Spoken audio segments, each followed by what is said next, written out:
출애굽기 22장 16절로 31절까지의 말씀, 우리 다 같이 한 목소리로 합독하겠습니다. 사람이 약혼하지 아니한 처녀를 꾀어 동침하였으면 납폐의 금을 주고 아내로 삼을 것이요, 만일 처녀의 아버지가 딸을 그에게 주기를 거절하면 그는 처녀에게 납폐금으로 돈을 낼지니라. 너는 무당을 살려두지 말라. 짐승과 행음하는 자는 반드시 죽일지니라. 여호와 외에 다른 신에게 제사를 드리는 자는 멸할지니라. 너는 이방 나그네를 압제하지 말며 그들을 학대하지 말라. 너희도 애굽 땅에서 나그네였음이라. 너는 과부나 고아를 해롭게 하지 말라. 내가 만일 그들을 해롭게 함으로 그들이 나를 부르짖으면 내가 반드시 그 부르짖음을 들으리라. 나의 노가 맹렬함으로 내가 칼로 너희를 죽이리니 너희의 아내는 과부가 되고 너희 자녀는 고아가 되리라. 내가 만일 너와 함께한 내 백성 중에서 가난한 자에게 돈을 구워주면 너는 그에게 채권자 같이 하지 말며 이 이자를 받지 말 것이며, 내가 만일 이웃의 옷을 전당 잡거든 해가 지기 전에 그에게 돌려보내라. 그것이 유일한 옷이라. 그것이 그의 알몸을 가릴 옷인즉 그가 무엇을 입고 자겠느냐. 그가 내게 부르짖으면 내가 들으리니 나는 자비로운 자임이니라. 너는 재판장을 모독하지 말며 백성의 지도자를 저주하지 말지니라. 너는 내가 추수한 것과 내가 짜낸 즙을 바치기를 더디하지 말지며 내 처음 난 아들을 내게 줄지며 내 소와 양도 그와 같이 하되 이레 동안 어미와 함께 있게 하다가 여드렛 만에 내게 줄지니라. 너희는 내게 거룩한 사람이 될지니 들에서 짐승에게 찢긴 동물의 고기를 먹지 말고 그것을 개에게 던질지니라. 아멘. 그리스도인으로서 이 땅을 살아갈 때에 이렇게 살아가는 것이 옳고 저렇게 살아가는 것이 맞다라고 하는 이 세상에 많은 이야기들이 있습니다. 바울이 말한 것처럼 우리 귀가 가려워서 많은 스승을 두고 여러분 우리가 살아가서는 안 될 것이고, 그 모든 세상의 소리를 잠재울 하나님의 말씀, 하나님의 음성을 많은 물소리와 같이 우리가 기억을 하고 모든 그 세상의 소리를 잠재우고 오직 하나님의 말씀 가운데에 순종하며 살아가는 저와 여러분 되시기를 원합니다. 그러면 여러분, 하나님의 말씀을 우리 가운데에 내가 순종하며 살아가기 위해서는 우리의 삶의 원칙들, 비단 성경에는 나와 있지 않다 하더라도 내가 하나님께 순종하며 살기 위해서 내가 어떤 삶의 원칙들을 가지고 살아갈 것인지를 우리는 늘 기억하며 살아야 할 것입니다.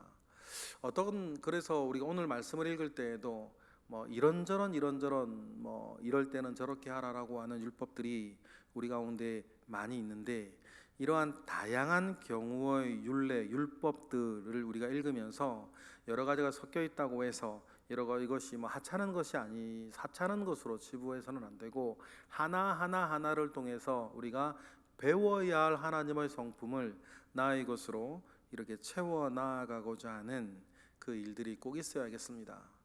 그래서 이 세상의 많은 소리들 가운데에서 우리의 생각을 지키고 우리의 마음을 지켜 우리의 삶을 지켜 나아가야 되지 않겠습니까?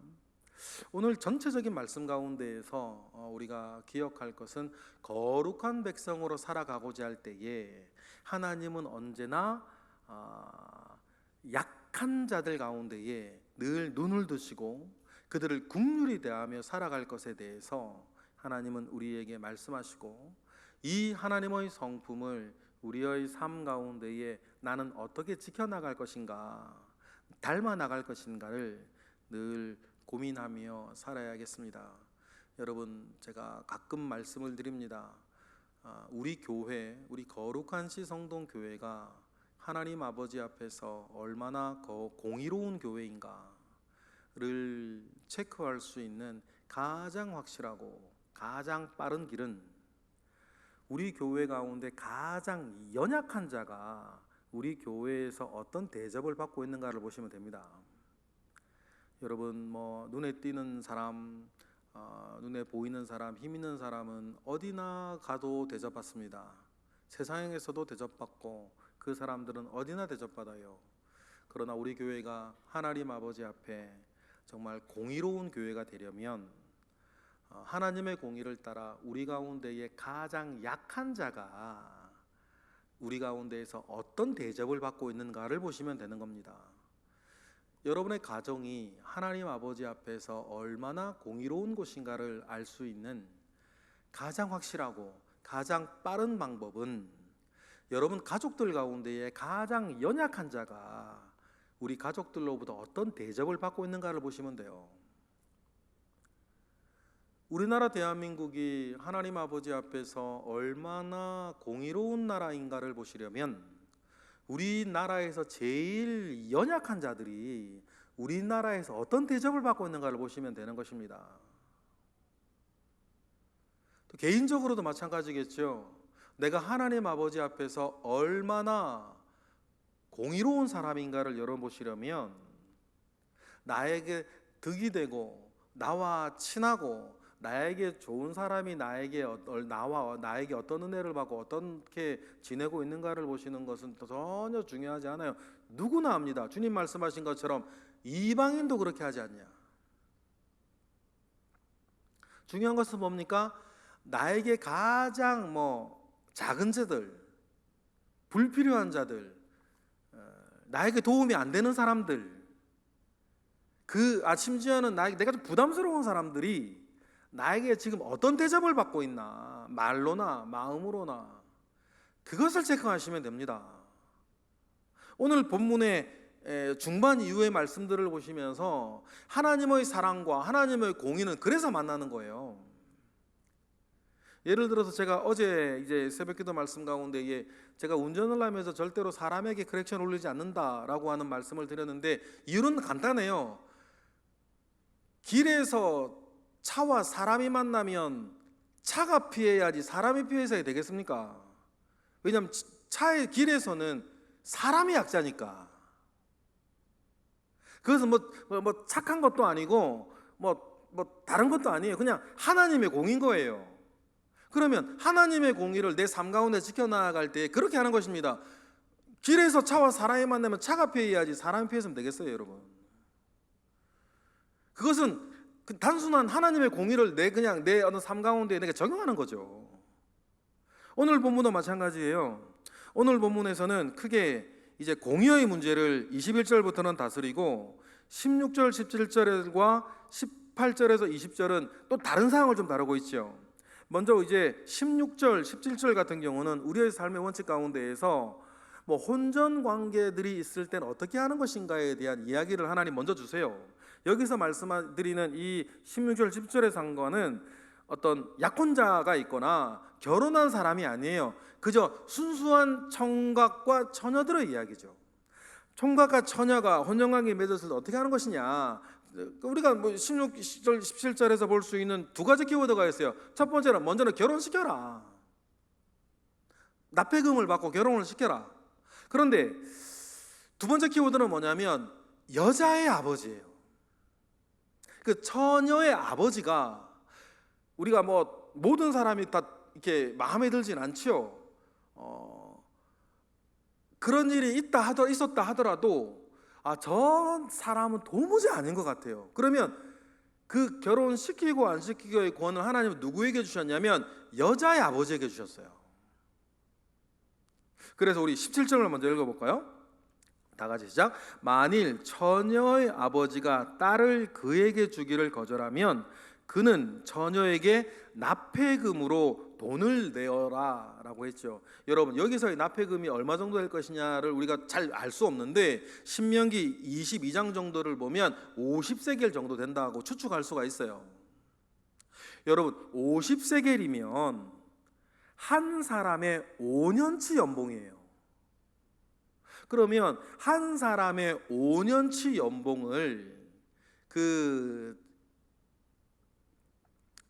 그 처녀에게 주고 결혼 안 시키든지, 그래 16절의 납폐금은 조금 적어질 수가 있겠죠. 결혼시키기 위해서 내는 지참금 같은 성격이 되니까. 왜 이렇게 내게 했을까? 여러분, 여자의 아버지가 그 남자를 보고 웬만하면 결혼시켜야겠는데 때로는 도무지 아닌 사람이 있을 수 있죠. 아마 여러 가지로 부모님이 모셨을 때, 그때에는 이 자기의 딸이 각오하는 거예요. 일평생 혼자 살 각오를 혼자 살게 하라는 게 아니고, 혼자 살 각오를 하더라도 결혼시키지 아니하겠다면 이 여인, 자기 딸이 평생 살 수 있는 종잣돈이라도 마련해주고 혼자 살게 할 각오를 하더라도 결혼시키지 아니할 각오를 하라. 그래서 그 결정을 여자의 아버지가 내리게 하셨다는 거예요, 하나님께서. 그럼 여러분, 우리가 자녀 키우면서 모르겠습니다, 여러 일들이 있을 수 있겠죠. 그때 하나님께서 참 중요하게 생각하시는 게 뭐냐면 여자의 아버지예요.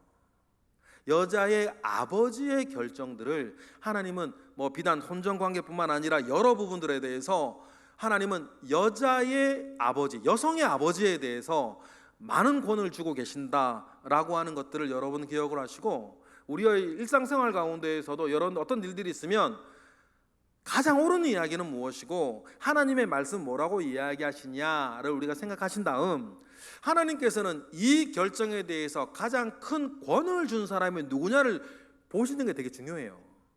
이것이 뭐냐면 복잡한 실타래들을 우리가 풀어갈 수 있는 중요한 지혜 중에 하나예요. 하나님은 이 결정의 권을 누구에게 주시는가, 가장 중요하게. 많은 경우에서 성경은 좀 전에 말씀드렸던 것처럼 여성의 아버지에게 둘 때가 많아요. 역시 이유는 뭡니까? 약자의 아버지이기 때문이에요. 하나님의 관심은 늘 약자에게 있거든요. 18, 19, 20절은 죽일 죄 세 가지, 무당, 수관하는 자, 그리고 다른 신을 숭배하는 우상 숭배자라고 했어요. 여러분, 우리가 더 듣기는 설명이 필요 없겠죠. 사람이면 사람이 지켜가야 할 삶의 도가 있는 것 아니겠습니까? 영적인 도가 있고 육적인 도가 있는데, 하나님께서는 영적인 도 가운데에서 가장 극악하다라고 하는 그를 무당. 그래서 여러분, 그런 분 없으리라고 믿습니다. 아무리 힘들고 어렵고 불안하고 혼란스럽다 하더라도 점쟁이를 찾아가거나 무당을 찾아가거나 이런 거 안 되고, 가끔 그런 얘기 있죠. 신병인 어쩌고 저쩌고 하면서 겁박하고 겁주고 병을 주고 하면서 이렇게 간증들 듣지 않습니까? 여러분, 그런 일이 우리 가운데 없겠지만 만약에 여러분 주변에 그런 일이 있다 하더라도 그리스도에서 붙잡고 오래 기도하는 것이고, 만약에 그 병 때문에 죽어야 한다면 죽는 거예요. 여러분, 사나 죽으나 주님의 것인데,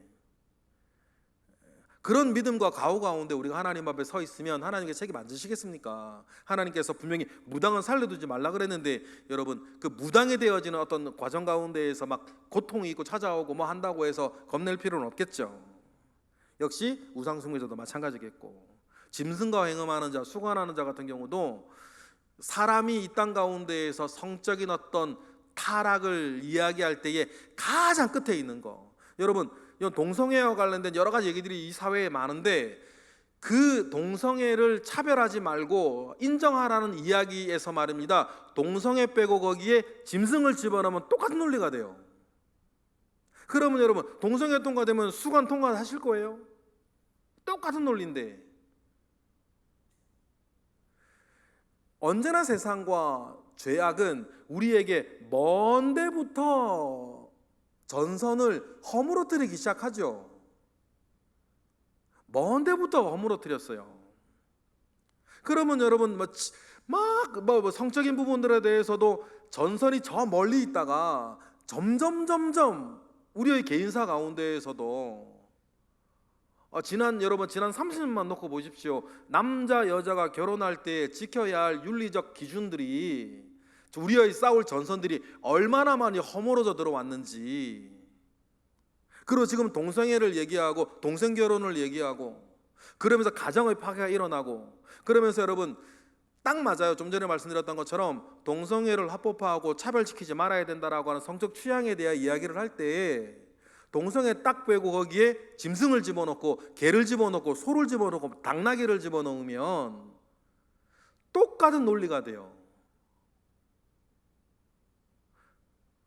그러니 여러분, 우리가 전선을 멀리 두고 살 필요가 있어요. 그게 안전해요. 여러분, 사사롭게 이건 괜찮아, 이 정도는 괜찮아, 그런 얘기 하시는 것 안 됩니다. 하나님께서 그렇게 말씀하신 적이 없어요. 전선은 언제나 멀리 두고 살아야 되는 것이죠. 21절부터 아까 말씀드린 사회적 약자에 대한 이야기들을 늘 하나님께서는 중요하게 다루셨어요. 먼저 사회적 약자를 얘기할 때 첫 번째 사람이 21절 이방 나그네 아닙니까? 읽어보겠습니다. 시작. 너는 이방 나그네를 압제하지 말며 그들을 학대하지 말라. 너희도 애굽 땅에서 나그네였음이라. 여러분, 그러니 여러분, 우리가 이방의 나그네들, 외국인 노동자들, 아프가니스탄 난민을 받는 문제들에 대해서 우려되는 거 왜 없겠습니까? 뭐 이슬람 문제도 있고 여러 가지 문제 있을 수 있는데 그건 그거고, 하나님께서는 분명히 말씀하시기를 이방 나그네를 압제하지 말아야 할 것은 이스라엘 백성들도 심지어 우리들도 우리가 그런 처지와 약자들이었던 것을 우리가 기억을 하고, 하나님의 공의와 사랑과 공의는 그래서 만나는 건데 하나님의 공의와 사랑을 펼쳐나갈 것에 대해서 이야기를 했습니다. 22절에 고아와 과부 읽어보겠습니다. 시작. 너는 과부나 고아를 해롭게 하지 말아라 라고 하는데 왜 그러냐면 고아와 과부의 특징이 있어요. 경제적 약자이면서도 그를 지키고 보호해주는 사람이 없어요. 그러면 자기를 지키고 보호해주는 사람이 없는 그들이 어떤 어려움을 겪을 때에 그들은 누구에게 기도하겠어요? 자기가 찾아갈 사람이 없으니까 당연히 하나님께만 그들은 나아갈 수 있을 거 아닙니까? 그래서 23절처럼 하는 거예요. 23절 읽어보겠습니다. 시작. 내가 만일 그들을 해롭게 함으로 그들이 내게 부르짖으면 내가 반드시 그 부르짖음을 들을 것이다. 그래서 여러분, 누구에게라도 그 사람이 하나님 아버지 앞에 기도할 때에 좋지 아니하는 일로 내 이름이 등장하지 않도록 하셔야 됩니다. 여러분, 우리도 여러 가지 일들이 있을 때 하나님이 기도하지 않습니까? 근데 기도할 때에 여러분의 이름을 지키셔야 돼요. 우리의 이름을 하나님 아버지 앞에 지키는 정말 마지막 전선이 어디냐면, 어떤 사람이 힘들고 상처받고 억울해서 하나님 아버지 앞에 기도할 때에 하나님의 거룩한 자인 또한 저의 이름과 여러분의 이름이 탄원하는 기도의 제목 가운데 여러분 이름이 등장해서는 안 되는 것 아니겠습니까? 그러면 하나님은 어떻게 해요? 그러니 여러분, 우리가 여러분 정말 지키셔야 되는 여러분의 이름을 생각할 때에 힘들고 억울하고 상처받은 일들을 하나님 아버지 앞에 탄원할 때 여러분의 이름이 등장해서는 안 된다. 그때 하나님께서 그 부르짖음을 들을 때에 어떻게 하시겠어요? 그래서 24절과 같은 하나님께서 경고를 하시는 것이죠.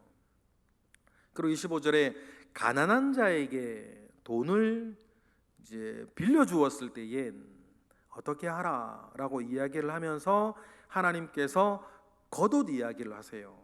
당시 이스라엘 사람들에게 겉옷은 때로는 겉옷이요, 밤에는 이불이요, 바깥에 자게 될 때는 텐트가 되는 거예요. 집이 돼요. 그래서 재상 목록 1호가 겉옷 아닙니까? 가난한 자에게 돈을 빌려주어서 그 겉옷을 저당 잡았을 때 하나님께서는 그 옷을 꼭 저녁에는 뭐 해줘라? 돌려주라고 얘기를 하세요. 해지기 전에 돌려주라고 하죠. 왜 그렇습니까? 27절 읽어보겠습니다. 시작. 그것이 유일한 옷이라. 그것이 그의 알몸을 가릴 옷인즉 그가 무엇을 입고 자겠느냐? 그가 내게 부르짖으면 내가 들으리니 나는 자비로운 자이다. 역시 말입니다. 힘들고 서럽고 어려운 기도를 하나님 아버지 앞에 할 때에 하나님이 자비로운 자이신 것을 기억을 하고 그 어려움의 어떤 도로를 하나님 아버지 앞에 기도할 때에 역시 여러분의 이름이 등장하시면 안 돼요. 부탁하기는 감사할 때, 참 감사의 제목을 하나님 아버지 앞에 기도할 때에 여러분의 이름이 거론돼야 되지 않겠습니까? 그러려면 우리가 하나님의 공의를 아까 제 말씀을 드렸죠. 그래서 공의와 사랑은 만나서 하나님께서 우리가 이 땅 가운데 어떤 삶의 원칙을 가지고 살아갈지에 대해서 하나님은 우리에게 말씀을 하십니다. 28절부터는 권위 문제를 이야기하실 때는 여러분 우리가 잘 알아요. 우리 지금 대한민국을 생각하고 올 때도 마찬가지죠. 28절 읽어보겠습니다. 시작. 너는 재판장을 모독하지 말며 백성의 지도자를 저주하지 말아라. 이 전통은 신약기까지 계속 이어지는 것 아닙니까? 여러분 그 말씀 그대로 받으셨으면 좋겠고, 그리고 하나님 아버지 앞에 예물을 드릴 때나 음식을 먹을 때에도 하나님의 은혜와 긍휼을 잊지 말 것에 대해서 이야기를 하셨어요. 심지어 하나님은 소와 양의 어떤 그 부모와 자식 간의 짐승의 관계 가운데에서도 은혜 베풀기를 원하셨는데, 핵심은 그거죠. 긍휼 가운데 모든 것들을 생각하라는 것입니다. 29절 읽어보겠습니다. 너는 내가 추수한 것과 내가 짜낸 즙을 바치기를 더디하지 말며 내 처음 난 아들을 내게 줄 것이다 라고 하면서 하나님 아버지 앞에 예물을 드리고자 할 때에도 억지로나 인색함으로 하지 말고 가장 좋은 것, 가장 귀한 것을 하나님을 사랑하고 긍휼히 여기는 마음 가운데 할 것이고, 또 우리가 짐승을 잡아 먹을 때에도 지금 우리는 다 사서 먹지만 이때는 그러지 않습니까? 중요한 건 긍휼이죠. 그래서 어떻게 하라 그럽니까? 30절 시작. 내 소와 양도 그와 같이 하되 이레 동안 어미와 함께 있게 하다가 여드렛 만에 내게 줄지니라. 여드렛 동안은 소나 짐승이라 할지라도 여드렛 동안은 같이 있게 하는 그 긍휼을 가지라는 것. 그리고 역시 같은 맥락에서 31절을 읽어보겠습니다. 시작. 너희는 내게 거룩한 사람이 될지니 들에서 짐승에게 찢긴 동물의 고기를 먹지 말고 그것은 개에게 던질지라. 짐승에게 찢긴 이 동물의 사체를 먹지 말라라고 하는 건 건강과 위생에 대한 부분들도 있고, 그 잔혹함 가운데 함께하지 말아라. 잔혹하게 일어난 사건들을 네 이득의 어떤 일부로 취하지 말 것에 대한 긍휼에 대한 어떤 정신 요소가 있는 것이고, 좀 더 깊이 신학적으로 들어가면 이제 레위기 17장의 말씀들을 가져와서 우리가 이해를 하면 짐승에 찢긴 고기의 사체를 먹지 말라고 하는 말은 그 짐승의 고기를 피와 함께 먹지 말라는 말씀과 이어져요. 그럼 왜 하나님께서는 피와 함께 고기를 먹지 말라고 하셨는가는 아실 거예요. 왜 그렇습니까? 생명은 피에 있어서. 이게 사도행전까지 이어지지 않습니까? 모든 걸 다 풀어줄 때에도 피째 고기를 먹지 말 것에 대해서 하나님께서 얘기하신 이유는 피와 함께 먹는 것은 이렇게 생명 존중에 대한 사상들을 하나님께서 가르치시기 때문이다 라고 하는 것입니다.